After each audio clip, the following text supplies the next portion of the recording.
I wrote a book, What Happened, and it's really a book about resilience, personal resilience as well as national resilience, because I do think everybody gets knocked down, and the real question is, are you going to get back up? And not everybody will lose a presidential election, but everybody will suffer loss. And so the core of the message, James, that we were told and that we try to tell our kids remains absolutely true.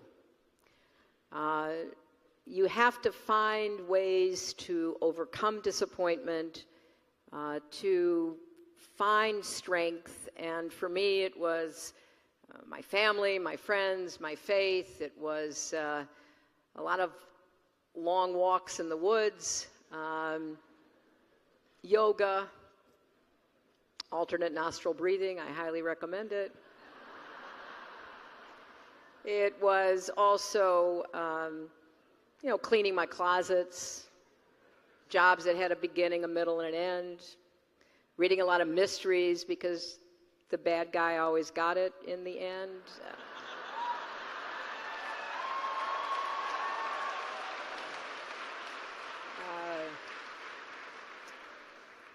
But trying to fall back on the consistent message that I certainly got from my parents, and that I've tried to impart to my daughter, and will likewise try to do the same with my grandchildren. Life is not always fair. The struggle doesn't always go the way that you hoped or planned, but life is too short to give in to the kind of disappointment or despair that comes with losing or with suffering some kind of setback. And so for me, it was getting back up and taking stock of where I was and where I thought the country was. Because I think also in this particular case over the past year, the country, at least a majority of the country, has similarly felt that something went amiss. And what I've tried to do, I've got a new organization called Onward Together, is to support individuals and groups that are really harnessing a lot of the grassroots activism and energy that is out there, to try to push back against some of the changes that are being imposed from Washington, and ultimately win some elections. And I was really heartened by what happened in Virginia about 10 days ago.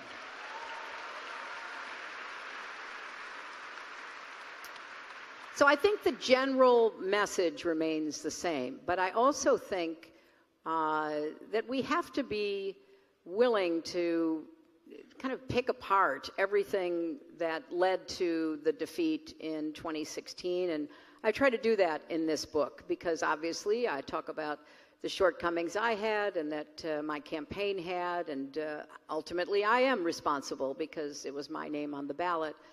But there were other forces at work, and it was like a perfect storm. There was a lot that was happening that was unprecedented, whether it was the intervention by the FBI at the last minute for no good reason, or Russia, which we're learning about more every single day, or suppressing the vote. Thousands, tens of thousands, hundreds of thousands of people across the country unfairly prevented from voting, even though they're just as much a citizen and just as registered and just tried as hard as they could, but couldn't cross the barriers that have been erected since the Supreme Court gutted the Voting Rights Act. So when I talk about what happened, I'm very focused on making sure it doesn't happen again. So that's why I am speaking out and going to continue to speak out, and I'm going to do everything I can to try to have an election in 2018 that's about real things. You know, this has been one of the challenges for Bill and me. I'll be just very clear about that over the last several years. You've heard him talk about how much he loved getting out around Arkansas, listening to people. I was with him every step of the way. When I did the education standards, we held hearings in every county in the state. I mean, we were so in touch with and able to listen to thousands and thousands of Arkansans and, you know, try to take that on board and figure out, okay, what are we going to do? But we also had a clearer channel for communication. Unfortunately, our body politics immune system has been impaired because there has been a concerted effort starting with the creation of the Fox network. It wasn't there when Bill first ran. It was one of the reasons he probably survived. It was there when he ran the second time. It and all of its associated media outlets who are by no means delivering news, they're delivering partisan advocacy positions, irrespective of the truth, the facts, the evidence. And I think we've got to stand up, regardless of what party, regardless of our own ideological beliefs.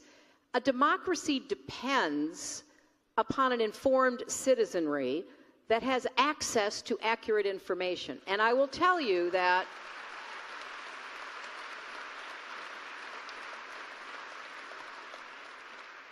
there is no such thing as an alternative fact. It does not exist in politics or in nature. And it was astonishing to me, the things people believed about me in this campaign. And some of my Arkansas Traveler friends and other friends of mine from literally my childhood to adulthood and all of the places that I've lived and worked, and they were out there knocking on doors and calling people, and they would run into folks or they'd get somebody on the front porch and they'd say, you know, I'm here campaigning for Hillary Clinton. I've known her since 6th grade. I went to law school with her. I worked with her at the Children's Defense Fund, whatever they were identifying themselves at. And I would like you to support her. And more times than you could believe, they would get an answer like, well, I can't support her. She killed somebody. I can't support her. She runs a child trafficking ring in the basement of a pizzeria.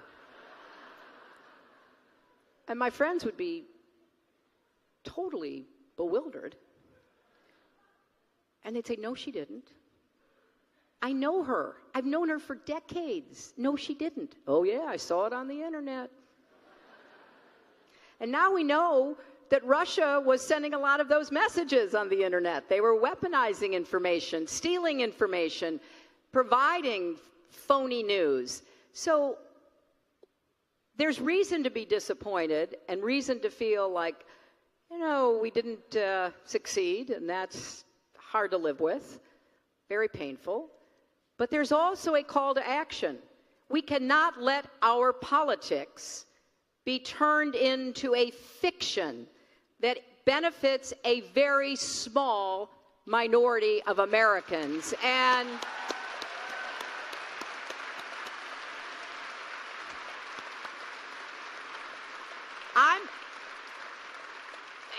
I'm going to keep speaking out. Apparently, my former opponent is obsessed with my speaking out. Apparently, there was somebody told me, tweet today. Honestly, between tweeting and golfing, how does he get anything done? I don't understand it. So maybe that's the whole point. But yes, resilience is the key. And it's not only the key for individuals, it's the key for our country. And therefore, we have to take every election seriously, not just presidential elections. We need to vote in every election. This 2018 election is going to be really, really important for our country. And, the best antidote to disappointment is to keep fighting and keep working and be successful. And that's what we intend to do on behalf of the country that we love and that we've tried in our own ways to serve over all these years. So